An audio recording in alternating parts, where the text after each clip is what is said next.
Assalamu alaikum viewers, welcome back to Yummy Farm. இன்னைக்கு நம்மளோட சேனல்ல குழந்தைங்களுக்கு எல்லாருக்குமே ரொம்ப விருப்பமான நூடுல்ஸ், அதாவது வெஜிடபிள் நூடுல்ஸ் எப்படி பண்ணலாம்னா ஃப்ரெண்ட்ஸ் பார்க்க போகிறோம். இந்த ரெசிபி ரொம்பவே டேஸ்டியாக இருக்கும். இதில் நம்ம வெஜிடபிள்ஸ் எல்லாம் போட்டு பண்ணுறதுனால ரொம்பவே ஹெல்த்தியும் கூட. இந்த ரெசிபி ஆல்மோஸ்ட் ஒரு ரெஸ்டாரண்ட் ஸ்டைல் ரெசிபி தான். ஸோ குழந்தைங்கலேருந்து பெரியவங்க வரைக்கும் ரொம்ப விரும்பி சாப்பிடக்கூடிய இந்த ரெசிபி எப்படி பண்ணலான்னு வாங்க ஃப்ரெண்ட்ஸ் வீடியோக்குள்ளே போய் பார்த்துடலாம். வீடியோக்குள்ளே போகிறதுக்கு முன்னாடி நம்ம சேனலை இன்னும் சப்ஸ்கிரைப் பண்ணாத நபர்களாக இருந்தால் சப்ஸ்கிரைப் பண்ணிவிட்டு பக்கத்தில் இருக்க பெல் பட்டனையும் அமுத்திக்கோங்க. இப்போ வாங்க ஃப்ரெண்ட்ஸ் நம்ம வீடியோக்குள்ளே போகலாம். இப்போ இந்த ரெசிபி பண்ணுறதுக்கு நான் இன்றைக்கி ஒரு ஃபேமிலி பேக்கெட் நூடுல்ஸ் எடுத்திருக்கேன். ஒரு ஃபேமிலி பேக்கெட் நூடுல்ஸ். இப்போ நம்ம இதை இந்த மாதிரி பாதியாக பிச்சுட்டு ஒரு இதில் நான் 1 லிட்டர் அளவுக்கு தண்ணி சூடுபடுத்தியிருக்கேன். லைட்டாக சூடானதுக்கப்புறமா நம்மளோட நூடுல்ஸ் எல்லாத்தையும் உள்ளே போட்டுடலாம். போட்டுட்டு 1 டேபிள் ஸ்பூன் போல் எண்ணெயை நான் ஆட் பண்ணிக்கிறேன். எண்ணெய் நம்ம எதுக்கு ஆட் பண்ணுறோம் அப்படின்னா, எண்ணெய் ஆட் பண்ணும்போது நம்மளோட நூடுல்ஸ் எல்லாம் ஒன்றுக்கு ஒன்று ஒட்டாமல் நல்லா உதிரியாக சூப்பராக நம்மளுக்கு கிடைக்கும். அதுக்காக தான். இப்போது இது பார்த்திங்கன்னா கொதி வர ஆரம்பித்தாச்சு. இந்த மாதிரி எடுத்து பார்க்கும்போது லைட்டாக வெந்து இருக்கணும். லைட்டாக வெந்ததுக்கப்புறமா நம்ம ஸ்டவ் ஆஃப் பண்ணிவிட்டு இதை நம்ம இறக்கிடலாம். பாருங்கள் வெந்தாச்சு.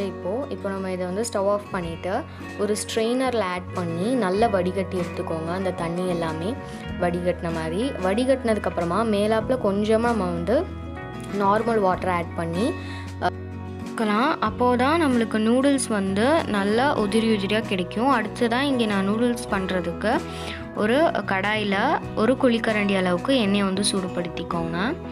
சூடான எண்ணெயில் நான் முதல்ல ஒரு பெரிய வெங்காயத்தை இந்த மாதிரி குட்டி குட்டியாக கட் பண்ணி ஆட் பண்ணிக்க போகிறேன். அதுக்கப்புறமா மல்லி இலை ஆட் பண்ணிக்க போகிறேன் 1 கொத்து அளவுக்கு. அதுக்கப்புறமா ஒரு பச்சை மிளகாயை இந்த மாதிரி கட் பண்ணி ஆட் பண்ணிக்கோங்க. ஆட் பண்ணிவிட்டு இதை நம்ம நல்லா வணக்கிக்கலாம். நல்லா சாட்டே பண்ணிக்கோங்க இந்த மாதிரி. இப்போது இது ஓரளவுக்கு நல்லா வதங்கினதுக்கப்புறமா இதில் நான் ஒரு டேபிள் ஸ்பூன் போல் இஞ்சி பூண்டு விழுது ஆட் பண்ணிக்கோங்க. அதுக்கப்புறமா ஒரு 1/4 டீஸ்பூன் போல் மஞ்சள் தூள் ஆட் பண்ணிவிட்டு இதையும் நம்ம நல்லா கலந்து நல்லா வணக்கிக்கலாம்.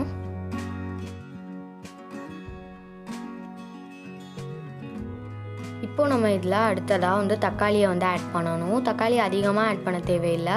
ஜஸ்ட் நான் ஒரு மீடியம் சைஸ் தக்காளி எடுத்திருக்கேன். ஆட் பண்ணிக்கலாம்.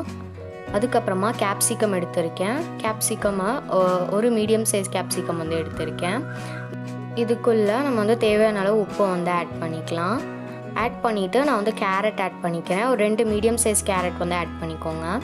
இந்த வெஜிடபிள்ஸ் நம்ம எல்லாம் வெஜிடபிள்ஸ் ஆட் பண்ணுறோமோ எல்லாமே முழுசாக வெந்துடக்கூடாது. 90% போல் வெந்தாலே போதும். அடுத்ததாக 1/2 டீஸ்பூன் மிளகாய் தூள் ஆட் பண்ணிவிட்டு நல்லா வணக்கிக்கோங்க. அதுக்கப்புறமா நம்ம இதில் கேபேஜ் ஆட் பண்ணிக்கலாம். நான் இன்றைக்கி 1/4 கேபேஜ் எடுத்திருக்கேன். 1/4 கேபேஜ் எடுத்திருக்கேன். அதை நான் இந்த மாதிரி ஸ்லைஸ் பண்ணி ஆட் பண்ணிக்க போகிறேன். நான் சொன்ன மாதிரி வெஜிடபிள்ஸ் எல்லாமே கம்ப்ளீட்டாக குக் ஆகக்கூடாது. ஒரு 90% 80% போல் குக் ஆனாலே போதும். அது மட்டும் இல்லாமல் கேபேஜ் ஒரு 80% போல் குக் ஆனால் கரெக்டாக இருக்கும். அப்போ சாப்பிடும்போது நல்லா க்ரன்ச்சியாக இருக்கும். இப்போ நம்ம இதில் அடுத்ததாக மேகி மசாலா ஆட் பண்ணிக்கலாம். நான் 2லேருந்து 3 பேக்கெட் போல் மேகி மசாலா ஆட் பண்ணிக்க போகிறேன். ஆட் பண்ணிவிட்டு நல்லா கலந்துக்கோங்க.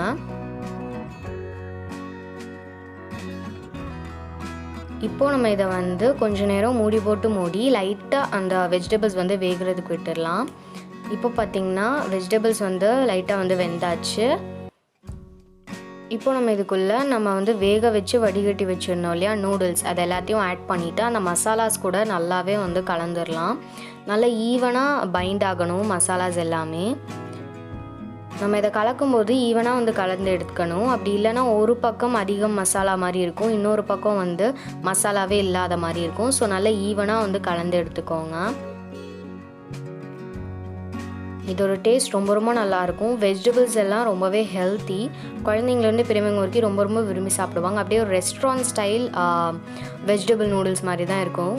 இப்போ நம்ம இதை வந்து சர்வ் பண்ணிடலாம். அவ்வளோதான் ஃப்ரெண்ட்ஸ், ரொம்பவே சிம்பிளாக பண்ணக்கூடிய வெஜிடபிள் நூடுல்ஸ் ரெஸ்டாரண்ட் ஸ்டைலில் எப்படி பண்ணலாம் தான் ஃப்ரெண்ட்ஸ் நான் இந்த வீடியோவில் வந்து சொல்லித்தந்தேன். சட்டுன்னு ஒரு பிரேக்ஃபாஸ்ட் டின்னர்னால் நீங்கள் இந்த ரெசிபியை வந்து கண்டிப்பாக ட்ரை பண்ணி பார்க்கலாம்.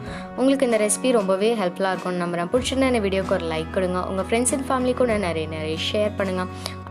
அதனால அவங்களும் பார்த்து பயன்பெறட்டும்.